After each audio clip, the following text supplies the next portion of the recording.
All right, Saagar, what's on your radar? Well, a key part of Joe Biden's appeal for the presidency was going back to normal. And a key part of our coverage here on this show has been a warning that normal is a bitter pill to swallow, that actually it's just the same poison that got us to where we are today. And that, going back to it, would be sheer madness. Unfortunately, not enough people in this country agreed, and we find ourselves on the precipice of re-entering the late 2010 era of politics once again. We've briefly touched on the reassembly of the Biden swamp yesterday, but I wanted to draw out a picture in full for all of you so that you understand many of the key players to be in the Joe Biden presidency. They may not be as dumb and as uncouth as Corey Lewandowski or some of the other MAGA bots that you've seen around Washington, but the checks they're cashing are just as big, and they will have a major impact on policy in the days to come. From all the research that I've done, the most central figure at the heart of the Biden swamp is a man named Steve Ricchetti. Now, you've probably never heard of Ricchetti, but he's about to become one of the most powerful people in Washington. Joe Biden named him as the incoming White House counselor earlier this week, a job that is akin to what Kellyanne Conway used to do. Ricchetti's employment tells us the whole story. He began his career as a lobbyist for Blue Cross Blue Shield in the late 1980s before joining the Democratic Senatorial Campaign Committee. After Bill Clinton came into office, he joined the administration in the mid-1990s, where Clinton actually personally credited him with passing permanent normal trade relations with China, which, if you're not familiar, was the impetus for the death of our manufacturing base. Congratulations, Steve. As one does afterwards, Steve left government. He founded a lobbying firm with his brother Jeff, and he worked there for nearly 10 years before leaving to become counselor to one Vice President Joe Biden, which began their beautiful friendship in 2012. Ricchetti came to be a very trusted advisor of Biden's and even was named the director of the Biden Center at Penn after 2016.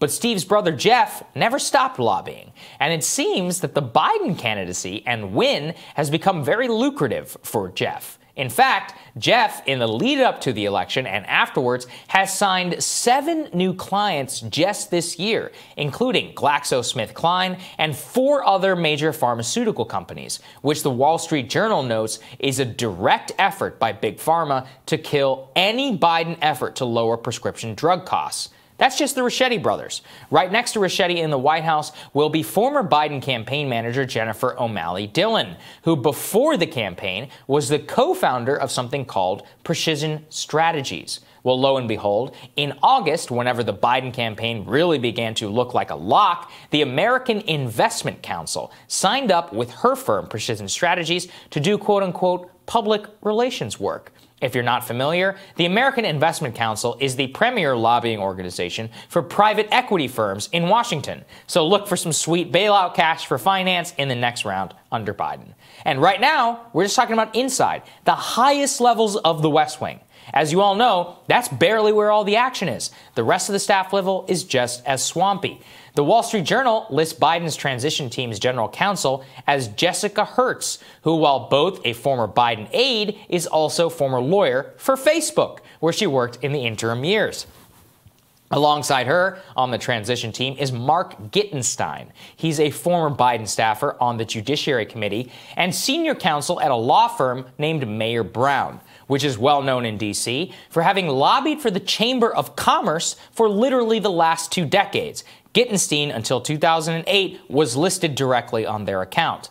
On the outside, Biden aides around at the highest levels of lobbying.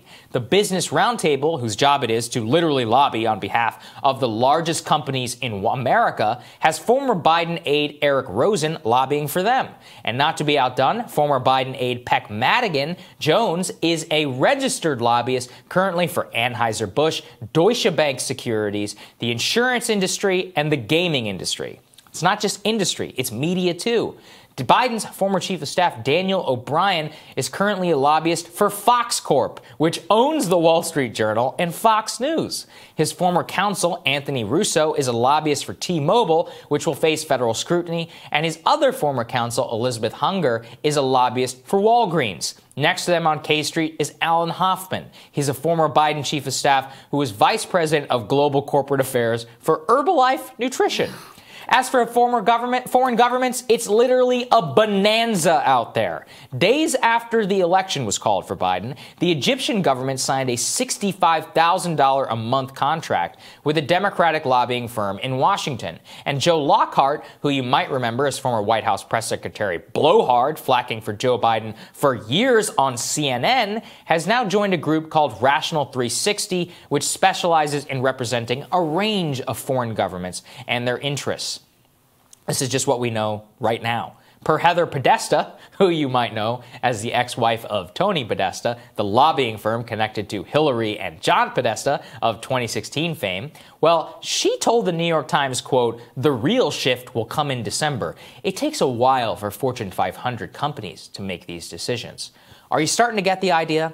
Biden has been in Washington for 50 years, which means he has an army of people who worked for him in lobbying for every interest under the sun. And worse, as Jeff Hauser of the Center for Economic Policy Research told the Wall Street Journal, quote, "The problem Biden has is he views people he got to know before they were lobbyists as still not lobbyists," adding, "Being close friends does not make you better adept at figuring out people's motives, and past work tends to be a lot more indicative of that." Couldn't agree more, Jeff. How amazing is that, Crystal, when you start to dive into the former chiefs of staff, the former counsels, the people in the top is the West Wing, like Jen O'Malley Dillon and Steve Ricchetti. And yesterday you covered Cedric Richmond, the largest recipient in the Democratic caucus of big oil. These are the top three posts in the entire West Wing, akin to... Right. Yeah, this is akin to, like, Steve Bannon, the role that he played in 2017 in the White House, Kellyanne Conway in the White House, Reince Priebus, who was the chief of staff, of Stephen Miller. Like, these are the level of aides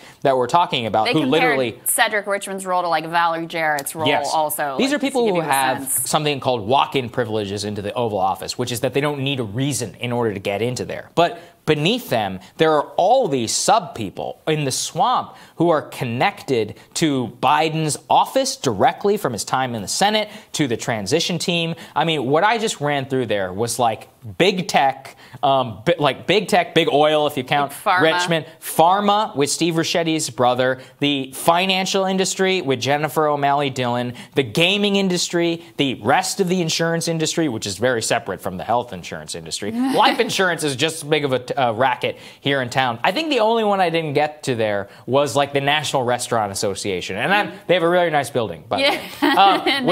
I'm nice sure parties, probably. Very nice party. I actually went to one once. They've got this beautiful overview room, and I'm sure they paid a lot of people in order to have that, and I have no doubt that they will also be represented in the Biden administration. And so you can just see the reassembly of the swamp. And I'm not denying, look, Trump basically turned it up to 12 and had idiots like Corey Lewandowski and others who were representing the Qatari government for $50,000 a month. Yeah, it's equally disgusting. If you want to understand the real reason why they hate the Green New Deal, Medicare for All, and Bernie Sanders as much as they do, and go out of their way to kill any of those things, this is why. This is it right here. The reason that they find anyone who doesn't come from that world as such a threat is because of the money. Yeah.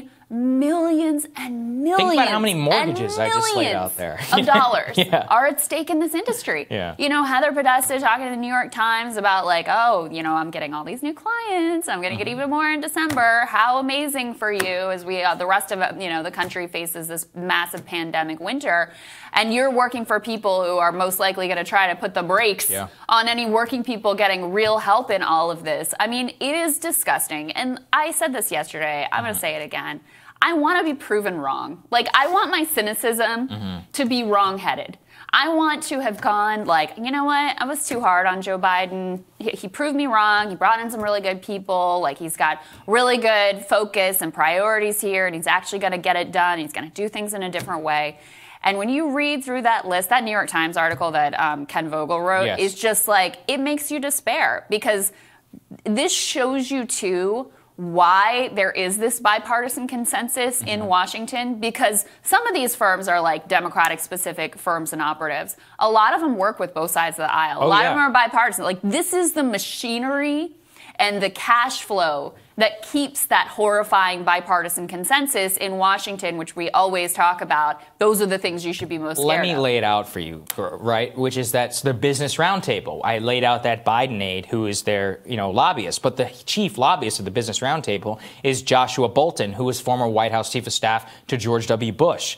Or same thing, if you go and you look at the New York Times article, they talk about how what's happening is that a lot of firms here in D.C. who specialize in foreign government representation, had connections under Trump, just went out and bought Democratic operative firms, reintegrated them into their firms, so now they have a full-service client representation that they can show all these governments. That's literally what happened with Joe Lockhart's thing. So you have to track the machinery of D.C. and, this is who runs everything, right. Who writes the white papers and who contributes to policy. Remember during the bailouts, whenever Nancy Pelosi wanted to bail out the lobbying industry and included language written by the lobbying industry, who outright said they can't write laws without us. They're right, actually. They're saying the quiet part out loud, which is that Washington is incapable of functioning without all of these people I just mentioned. This is an industry. It's a business. It's one of the biggest businesses in America, and very few people understand that it exists. The names I listed here, nobody's going to know who these people are, right?